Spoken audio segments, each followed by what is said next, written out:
Welcome to our daily vlog.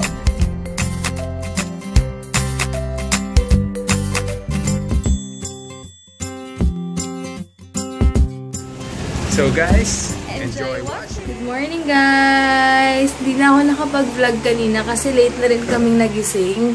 Ano na, 6:30? Grabe. Anyway, nag-aayos na ako. And pinapatuyo ko na lang hair ko. Nilagyan ko na siya ng mousse. Ito bigay pala sa akin ni Sis Mitch to. Where's your vanity mirror? Ito, yan. Where's your vanity mirror? There. Bigay sa akin ni Sis Mitch to kasi hindi daw niya ginagamit. Kailangan ko ng mousse. Sabi niya, sige sa'yo na yan. O, diba? Napaka-generous niya talaga. And suot ko yung binigay niya yung Lacoste na polo shirt. Yan. Thank you, Sis Mitch! Guys, nagpainit na rin ako ng water. Tapos, yun lang. And ngayon, syempre, it's Sunday. Michelle and Kuya Jemai. Morning. Morning.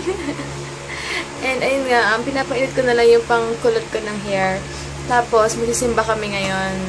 Tapos mag-grocery siguro kami later. Hindi ko sure. Basta bahala na later kung anong mangyayari. Babalitaan ko na lang kayo. And yun lang, kukulutin ko muna yung hair ko. Saglit lang. Konting kulot lang to. Diba? So guys, mag-alis ko muna yung hair ko para kulot siya mamaya kasi wala na akong time magkulot ng hair. Ang breakfast namin is donut and coffee. Bababa na kami. Punta na kaming kotse.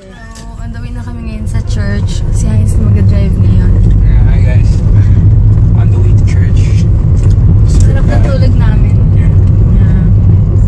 Time naman kay God ngayon dahil ilang weeks na kaming, ilang days na rin kaming busy, diba? Siyempre, kahit pagod or puyat, nako, talagang nini-make sure namin na maaga kami magigising, diba? Yep. Ano ba naman yung gising mo nang puyat ka sa lahat ng blessings niya, diba? So, yun lang. And excited na ako sa message, sa word niya. It just shows that God is, you know, still number one priority above all. Yes, correct. And ayun, excited na ako. Just some food for thought. Okay. Bakit minsan kapag nanonood tayo ng concert, gusto natin sa pinakauna tayo, pero pag nagsisimba tayo, gusto natin doon tayo sa pinakadulo, nakaupo, no? Ang ano? Tapos, kapag for example, let's say for example, nagbibigay ka ng sa concert, pwede ko nagpipay ka ng almost 1,000 pesos para mapanood yung favorite band mo. As in, the best band, like let's say, sino ba yung mga Coldplay, yung mga yan, di ba? Yeah. Bibigay ka ng 5,000 pesos just to be in the front row. Pero pag sa church, kahit 100 pesos o 50, ang bigat ibigay. No? So sabi nga nila, just to leave you a message, okay? Give to God what is right, not what is left. Oh, diba? Right? May word of wisdom. Again guys, from Hines. Again, saan ang right hand nyo? Ito. Saan ang left hand? Ito. So, give to God what is right, not what is left. Alright? Tama. Okay. Bye guys. So, diba may word of wisdom na naman si Hines. Anyway, mukhang malaki yung salamin ko ngayon. Ewan ko kung bakit. Siguro kasi pumayat talaga. Wow.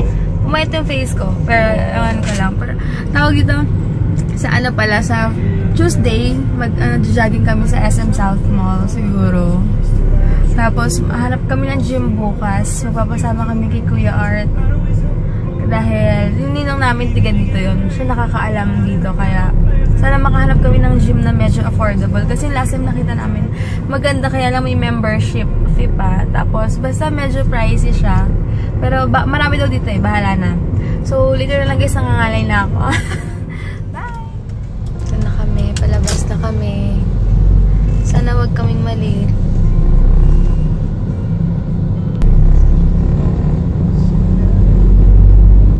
All those supercars.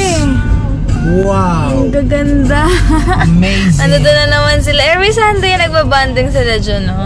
Banding ng mga rich. Doon na kami. Banding na may mga ano lang, no? Tawag exotic cars. Exotic cars. Grabe. Doon na kami ngayon sa Festi. Ano na? Wait lang. Anong oras na ba? Na 8:50 na. Kaya yan. Sakto lang kami. Actually, Jel, it's just 8:45.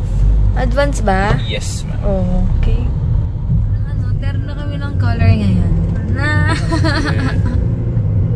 Ganda ng t-shirt niya. Thank you, Daddy Dags, for this t-shirt.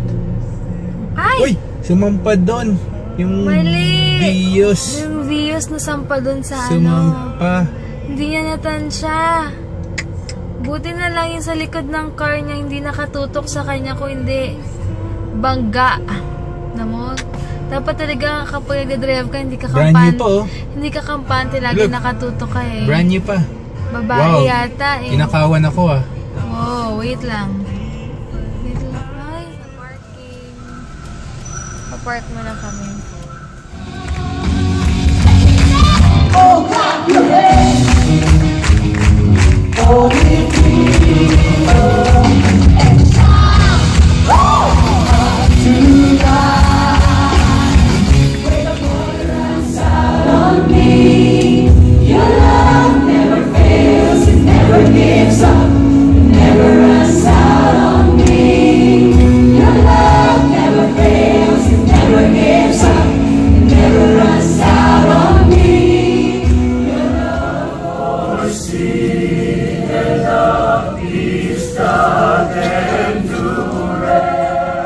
Sometimes, ginagita lang nga natin yung mga masasama. Buti pa po, hindi naman born natin, hindi naman umaasig, hindi naman nagtatimes, pero ang daming pera. Laging nananalo sa loto. Ako 74 na taya ako sa loto, hanggang ngayon sa pader lang ako tumatama. Now why? Again, there are the world's ways, and there is the word's way. And the word, ang salita, the word's way is that we can avail, we can tap on the power of God for you and me to be blessed. Now, last week sabi natin, you are already blessed. So, available na. But again, the question, bakit hindi ko nararanasan? Yun. Ngayon, pag-usapan natin. We'll be talking about the power of God. So, number one is this. For us to avail of God's power, we need to remember. And that will answer the question what? Remember what? Remember Him? Remember me. Put them together. Remember me. And that is none other than but God. Going back to issue kay Lord, abundantly to provide everything. Hindi issue kay Lord yung mga, hindi lang ating mga pangangailangan, but even mga, hindi lang issue. Ang issue ay ganito. Dahil ang pagpapala, either palapitin ka sa Lord o ilayo ka sa Diyos. At napaka-posible po na maraming beses, hindi ko sinasabing lahat ng tao, pero maraming beses sa buhay ng tao in general, nakakapit lang kay Lord pag may pangangailangan. Pero pag na-bless na, nagkakalaglagan na. So parang ang tingin ng iba kay Lord, parang slot machine. Di ba? Ate ng service, ate ng victory group, magbabasa ng Bible, magpe-pray, magbubulog ng coin. Pipindot, bless you. It doesn't work that way. Kaya nga maraming na-frustrate eh. In fact, sinasabi nga namin din, even sa mga nag-exhort sa giving, huwag niyong palagi papangakong pag nagbigay ka, bibigyan ka ng Lord. Tama yun. Pero madalas yung iba, pagkabigay, ina-expect meron ka agad, as if this time babalik. Now, I always say this, hindi ka nagtatanim ng toge. Tinatanim mo puno. Ang munggo, kahit sa basang papel, tutubo. Pero hanggang doon lang yun. Either, pag tumubo yan, kinakain na yan, sinasaman to. Kasi mataas sa uric yan, di ako makain. O whatever. Tama ba? Pero pagkakain mo ng toge, tapos na. Wala ka nang aasahan. Ngayon, pag puno tinatanim mo, it may take some time para lumago. It may take some time para mamunga. But trust me, pag yan ang munga, kahit kunin mo na yung bunga, mamumunga uli. Tama. Yun ang pagtaka. And so, nandun ang frustration ng mga tao. Pero pag nawawala ang pangangailangan, most especially when problem sets in, they tend to forget God. Now, what do we mean by this? Mga failures. Lahat tayo dumaan dyan. We all failed. We all committed mistakes. Tama ba? Yes. And it's good that we learn from those mistakes and then move on. Yung mga bagay na that we can't forget it. But there are also some important things that we should not forget or that we should remember. Ano yun? Tatlo lang. Ang Diyos, ang kanyang salita, at ang kanyang mga ginagawa. Huwag nating kalilimutan. Now, Pastor, sabi mo, you shall remember the Lord your God. Hindi pa sabi ni Isaiah, hindi pa conflict, sabi ng Isaiah, remember not the former things, neither the things of old. Well, it's not really contradicting. Dahil, muli, sinabi ko kanina, may pinapaalala ang Diyos or meron sa atin siyang sinasabing tatandaan mo ito kung kalilimutan. At may mga bagay na sinabi niya, kalimutan mo na yun. Hindi ka matutulungan nun. Yung mga nakaraan na yun. Gaya ng ano nga, mga failures, mga mistakes natin, shortcomings, and everything. Forget na. In fact, sa kasunod na talata, sabi niya, behold, I will do a new thing before it springs forth, shall you not know it? Lalo na when we start to become successful, when we become prosperous, when we become blessed, there is always a tendency to forget God. And so, ang sinasabi lang ng Panginoon is this, you shall remember, I led you in the wilderness, not to destroy you, but to humble you. And mahirap po magpakumbaba. Lalo na kung alam mong ikaw ang tama. Tama po ba? Yes. Now, yun sa namin. And what is interesting, kung pag-aaralan nyo pa, pag binasa nyo pa yung mga friendly tayo. Tama po ba? Okay, now, antay lang ng mga taong late. The reason why we praise and worship God is because we acknowledge, Lord, everything is yours. Yes, amen. And I pray na makita rin natin ito para hindi natin titignan yung praise and worship na ritual. Para when we also praise and worship God, alam mo yung ginagawa mo. Amen. Yun ang sa kalimot. Yung pumuli ka at sumamba sa Panginoon. That is a great reminder for us that we acknowledge. What's the tendency? Their heart is lifted up and they forget the Lord your God. Who brought them out of the land of Egypt? Para sabi Lord, just remember what I did to you before. Kung noon hindi kita pinabayaan, hindi pa rin kita pababayaan. Tama. Lang sinasabi ng Panginoon. Amen. That's all. You don't just remember God, but you recognize Him. Not you. Not your pawis. Not your wisdom. Yes. Not your galing. Yes. It is He. Who gives you the ability? Not your employer. Not your boss. Not your job. Yes, ginagamit lang yun ni Lord. It is He. Not your business. Not your clients. Not even your supporters. It is He. It's God. Ginagamit lang yung mga taong yun. And what I love here is this. It is He who gives you what? The power. Say power. Power. Many times when we hear the word power, it sounds mystic. Ay, gusto ko yung power, yung pag sinabi lang, kailangan kong pera. Uy, galing ah, may pera na ito ah. Hindi yun yung power na yun. Ano yung power na yun na sinasabi dito? Okay? Yung power na yun, parang una, number one, sinabi, all that we have right now is not because of us, not because of anybody else, not because of anything else, it is all because of God. Yes. Sana lahat na isip yan. Now, dugtong natin ha, yung talata, bago yan, para makuha niyo ito. Ito yung sinabi, talata, verse 17. Ang sabi po ron, is this, okay, beware, sabi niyo ulit, beware. Beware. Ingatan mo, lest you say, kanino ulit, saan? Your heart. Okay, heart ulit. In short, maring hindi mo kinikwento sa iba. Maring hindi mo pinagayabang sa iba. Sa iba.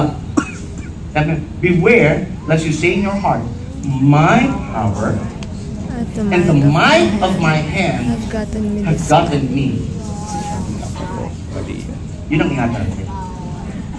Kaya yung pwede sabihin tayo, sa galing mo, talino, pawis, kung ano pa, it is He who gives you the power. And then, come on, I'm not saying all the people in the world, but all His people to prosper and be blessed so that they can be blessed. And the power is available. Yeah. Okay, now listen. What is that power? That power simply means God has given you the ability. He has given you the talents. He has given you the capability. He has given you the wisdom. knowledge, understanding. In short, listen, everything we need to prosper is already ours. It has already been given. So if a person is not prospering, dalawang reason lang alam ko. One, probably, that person doesn't know kung anong binigay sa kanya. Tama? Tama. Kaya nga minsan, when we try to do things na hindi naman natin abilidad, di ba, we ended up frustrated. Bakit hindi mag-prosper to? Because number one, that's not the ability that God has given you. I remember, Pastor Ferdy, kung ibinigay sa kanya ng Diyos, ang problema hindi na ginagamit. In short, may tamang tamad. No wonder, sabi ni Pablo, ang tamad, hindi nga dapat makainin. In fact, sabi ni Pablo, if we cannot provide for our own family, then we are even worse than an unbeliever. In short, nasa atin na. Sabi sa katabi mo, nasa atin na. Nasa atin na. Diskubrihin na lang natin at gamitin. Yun po ang sinasabi dito. Yun yung power na sinasabi. Okay, now, gagamitin ko of the heart, not the hand.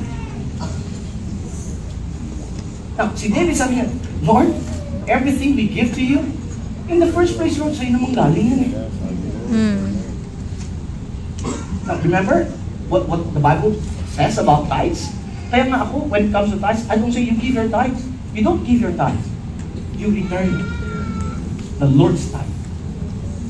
Because the Bible says all the tithe of this land belongs to Him. It's His. It's holy. Kasi ang idea natin pag give, ay, sa akin galing yan. O, ito na. Di ba, bibili tayo kung ano yung lukot, di ba? Kung ano yung coins. O yan, manhod. Pero pag alam natin na maging binibigay natin galing kayo, hindi ko manghihinayang. Bakit? Eh, galing yan eh. Naunawaan niyo po ba yung sinasabi natin dito? Ilan sa inyo rito may pangangailangan? On behalf of it. Amen? Hello guys, kakatapos na ng service. So, magpapaprint kami ng pictures namin para sa bahay. Bumili kami ng album. Dito ko ngayon sa Reyes Barbecue. Nantay ko si Hens kasi bumili muna siya ng food niya sa KFC. Burger daw gusto niya. Kung gusto ko ng rice tsaka chicken barbecue. Tapos lang namin kumain. Hi Marge! Super miss ka na namin MJ. As in, pag gumagala kami ko naisip. Yeah, wala lang kami siya na makulit na sister. Oo. Di ba, bawi kasi December, sabi mo uwi ka ha. Promise mo yan, may kipagkita ka sa amin. And okay na yung bahay namin. Kasi di ba last napunta ka, walang laman. Ngayon, okay na siya. Love you, MJ! Bumili kami ng USB para sa TV kasi wala pa kaming cable. This week pa. Correction guys, flash drive. Flash drive. Kasi yung USB yun yung port. Okay, flash Pero drive. yung mga tao na-associate nila yun sa yun, since hindi na Okay, kasanayan. sorry. Pero just ako. Sinundo niya ako kanina. Tumitingin ako ng frisbee. Sinundo niya ako. Parang ayaw niya ako yuruin. Hindi, kasi di ba naka-heels ako? Ang sakit na lang pa ako, kaya pa kami pabalik-balik dito. And then, inaantay lang namin yung pinalagyan naming movie sa USB. Ay, papakita ko sa inyo na flash drive. Sorry. Tag dito, papakita ko sa inyo yung pinaprint naming pictures later sa kotse na lang, taas. Yan. Dito kasi free magpalagay ng movie sa flash drive mo. Pag bumbasa, bibili ka lang ng TV. Sa Western Appliances. Nag-avail na kami ng cable na signal. Kasi mas mura yun kaysa sa Sky Cable. Mas maraming HD. By Tuesday na daw yun makakabit. Pero okay lang. Dito sa Festival Mall. Si Vincent lang hahanapin niya. Na ganyan TV yung binili namin. So, hindi na-download na yung sa USB namin. Nandun na yan. Inaantay na lang namin. Tagal eh. Hulaan nyo to. O sino to? Kuya Jamay! Pwede rin ba to? Pag traffic, ganyan siya. Yan, punta na kami sa bahay muna nila, Heinz. Yan, on the way na kami doon. Medyo traffic lang sa stoplight. Medyo nanalata siya guys. Oh, super sleepy ako. Bakit kaya? And super duper Why? What's the reason? Why? Guys, grabe. Sobrang sleepy. As in, till now, sleepy ako. Late na kasi kami natulog kagabi. Why? Naglinis ng bahay. And? Yun lang. Guys, sige na guys, later na lang. Tinali ko na yung hair ko. Ay, tinali. Nag-guide ba na ako? Kasi nairita ako. Nairita na ako sa hair ko na nakagano. Kaya siya napuyat, guys. Answer. What's the answer? Gawin na to. Jel. Secret. Sige guys, later na lang. Ano nga pala, may 8 movies na kami sa sa flash drive namin. She learned her lesson. Hindi na USB ah. Anyway, hi kay Ate Cassandra na lagi nag-PM sa akin and comment sa pictures. Thank you and like. Thank you so much sa mga iba pang nag-like ng mga pictures namin and comment. Super duper thank you. Hindi ko kayo maisa-isa. Alam niyo, may memory gap ako pero super thank you talaga. And medyo late ako nag-reply sa mga comment nyo ngayon kasi nga medyo busy. Maraming inaasikaso. Pero next week, maluwag na ako. Magsa-start na ako ng mga reviews. Okay? Next week, sige guys. Wala na akong lipstick. Mamaya na lang ako mag-retouch. Hi kay Mercy Sarmiento. Thank you sa panonood ng vlog. And hi kay Fe Maranyon. And kay Che Pampolina. Hello po. Magtita daw sila nanonood ng vlog. Nagkitaan sila sa comment box namin ni Heinz. Kakatuwa lang kasi magtita silang nanonood ng mga vlogs. Super thank you po sa inyo. Sorry late yung mga shoutout kasi alam niyo na busy-busyhan. So, basta may timeline maalala ko talagang i-greet ko kayo. Ganyan, thank you ulit sa headband ngayon. Nasa likod sila daddy, nagkasabay pa kami, ang galing. Papunta na kami sa kanila. Tapos sabi ni Heinz, ay si daddy yun nasa likod natin, nakakatawa. Ayan, doon na kami kita sa kanila. Doon kasi sila nagsimba sa Acacia Hotel. 11 AM sila. Kami di ba 9? And ang tagal namin doon kasi di ba nagpa-download pa kami ng mga movies, nagpa-print, etc. So, alam nyo ba guys, natutuwa ako, may pinag-aawayan na kami ngayon. Kasi minsan, may sasabihin siya, hindi ako agree. So kapag nag-agree naman ako, siya naman yung may ayaw.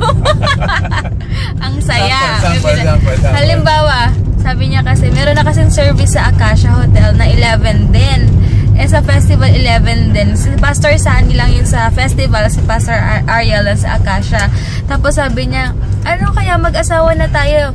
Next time pwede ba magsimba na tayo ng bandang 11 na? Sabi ko, wait lang, nag-ano siya. Sabi ko, ayoko, gusto ko dun sa festival mall. Kay Pastor Sandy pa rin yung gusto ko siya mag-preach. Biglang sabi ba naman ni Heinz, ayaw mo dun sa Acacia para matry, curious lang ako. Biglang sabi ko, sige doon na lang tayo. Sabi niya, ay wag na, ayaw ko doon pa rin tayo. Lagi kaming ganyan ngayon. Kay Jemay, pauwi tayo. Ha? Pauwi tayo. Kay Jemay. Ay, nako. Tsaka ko ikukwento sa inyo, babad. Please. Tapos nang uwi kami galing kila, Michelle. Manila Ocean Park. Oo, nag-Manila Ocean Park kami. Naligaw ba tayo? Mali na pasukan. Maliw na pasukan ko kasi sabi naman kasi ni Kuya Jemay, dire-diretso lang. So sinundan ko yung nasa harap kong truck, dire-diretso. Meron pala doon mas makipot na daan. Crossroads. Oo, meron going to Daanghari. Hindi ako doon dumaan kasi nga nakikita ko yung mga kotse, yung mga truck or what. Nakikita ko pa diretso. Yung pala sabi ko, bakit may mga eskinita na dito? Parang mga squatters. Parang squatters area siya. Sabit pa yung kotse. Oo, tapos pagliko ko sa sobrang kabado ko, may pagmaniobra ko. Butas yung tangke ng oil. Oo, Tumagas. Hindi, may tumama lang yung ilalim namin. Pero wala yan. Hindi siya big deal. So may pataas to Tapos nag-away kami kasi parang sabi niya, ikaw kasi hindi mo tinignan something ganun. Sabi hindi, ko, ang sinabi ko, sumusunod lang naman ako sa sinabi na diretso lang, di ba? Ayun. Pero okay na kami, nag-sorry siya. Siya kasi may kasalanan, di ba? Imbis na supportahan niya ako, siguro nag-panic din siya or what. Kaya sa sobrang bad trip ko, nag-120 ako. Hindi, 121? Oo. Mag 120 ako sa Skyway. Wala akong pakialam. Hindi, yung sabi yung ano. Ano yan? Ano pa? Yung sa parking kahapon. Anong parking? Ayun, tapos nag-park pa kami kahapon, sa bahay na kami. Hindi, nag-park ako na malapit sa gate, pero hindi naman matatama kasi tatlo na lang kami sa taas. So it's either yung negro lang na nakatira doon or si Japs, yun na doon. Sabi ko, okay lang yan, hindi naman matatamaan yan. Sabi niya, tapos yung itsura niya parang bad trip na ayaw niya. Sabi ko, sige na nga, ayusin ko na nga. Hindi, sabi mo sa baba na. Sabi ko, hindi, ayusin mo lang, sabi ko. Nagkaano lang kami, basta at least ngayon, mas interesting yung life namin kasi may mga pinag-aawayan na kaming small things. Pero hindi na siya tumatagal. I mean, parang wala lang. After namin magtalo, okay na. Maya-maya parang wala nangyari. Kasi iniisip ko kahit naman bad trip ako, mag-walkout ako, asawa ko na siya eh. Yeah, may choice ba ako? Eh di wala. Ganun pala pinagkaiba pag mag-boyfriend-girlfriend, pwede ka pang mag-walkout, pwede ka pang... to work things out. Pag mag-boyfriend-girlfriend, pwede ka pang, alam mo yun, mag-walkout, mag-inarte, or what. Kaya lang isang bahay na kayo, tapos isa na kayo. So, walang choice eh. Pero okay lang naman. Ganun naman talaga. At least, di ba? Mahal na mahal niya ako. Oo. Kaya, at and then, tsaka pag siya naman may mali, nagsasorry siya. Pag ako, nagsasorry naman ako. Sorry. Uy, nagsasorry. Kaya pinsan pa nagsasorry ako, feel na feel niya. Gusto niyang ulit-ulitin ko. Kasi hindi ako madalas mag-sorry. Kasi hanggat hindi ako may kasalanan talaga ako nagsasorry. Sige guys, ibaba ko na ulit yung hair ko. Ayan. Bye! Guys, ito kami ngayon sa bahay nila Heinz. Kumain kami ng spaghetti. Sila mami pumunta na sa money changer nila. And ito pala yung, kaya naka-charge yung phone ko eh. Ito na pala yung frame namin. Yan, nalagay namin sa bahay. Basta, so ako napapakita sa inyo. And ako na lang magdadrive para mawala yung antok ko. Kasi the more na nakaupo lang ako, the more na antokin ako. Sleepers. Ito, sakit na ng pako. Kaya na pa kami lakad ng lakad sa festival. Grabe. Guys, ako na nagdadrive ngayon. Malababalo to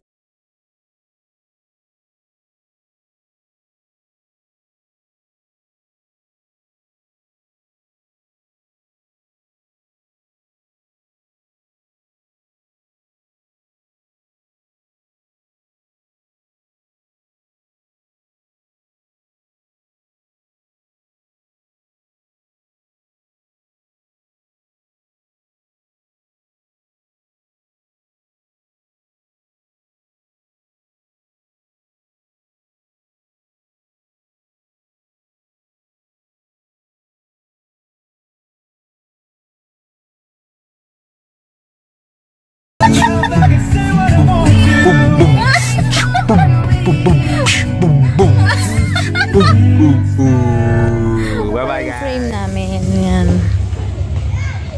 Hay! Si Hotdog naligo! Ha? Naglalakad kami ngayon. Pupunta kami sa Ihawan kasi nakakrave na namin ang isaw. Bituka ng sana meron pang ihaw-ihaw. Kundi iyak ako. Yun! Yung order namin. Hello guys! Nag-upload kami ngayon ng mga pictures sa personal Facebook ko. Kaya medyo busy-busyhan muna. And since nag-upload din sa Instagram niya mamaya. And habang kumakain ako ng gulaman, gawa ni Mama kahapon. Ay, isang araw pala. Ayun. Isang CD na lang sa reception last na to. Kaya busy kami ngayon sa Jokwan. Wait lang. Doon kami 24 hours. Jokwan. Sama namin si Mama at si Daddy Dex. Kakain na si Mama. Ito yung food namin, kumukulo-kulo po na sobrang init. Tapos siomay. Ibayin pa namin ito guys. Kasama ko si Mama ngayon. Dito kami sa Jokwan. Siomay lang kinain ko. Tsaka yung gano'n. Ano in-order natin? Beef wonton na. Beef wonton. Wonton. Noodles. Ayun lang. Classic na classic to. Joke wonton. And hi kay Sis Jaja. Hello sis. Hi, Jaja. Busy siya ngayon eh. And grab ka na ng pictures. Anyway, na-upload ko na yung mga pictures namin dun sa main page ko. Main Facebook ko. I-share ko sa inyo yun sa page ko. Isa-isahin ko muna. I-share ko lang yung mga importante details lang. Ganon. Kasi sobrang dami. Nasa 2,000 pictures ata meron kami nung kasal namin. Kaya okay mag-alala. Share ko yun sa inyo. Wait lang kayo. Tapos, si Daddy Dags. Yan. Sarap na kain. Yan. Classic joke one. Sarap dito. 24 hours sila dito. Yung siomay nila, hindi ganun kasarap. Mas masarap pa rin yung sa Henley. Tikman mo to. Ibang siomay. Shark fin. Tikman mo. Kakalimutan mo yung... Good night, guys. Madilim na dito. Nasa sala kami. Tinamad na akong isara ibuksan yung ilaw. Anyway, thank you for watching. Bukas na lang. God bless. Sana nag-enjoy kayo sa vlog namin today kahit mahaba. And sana na-enlighten kayo dun sa word kanina sa preaching ni Pastor Sunny. Bye, guys! Bye na dyan! Bye. Good night. Quite dark here.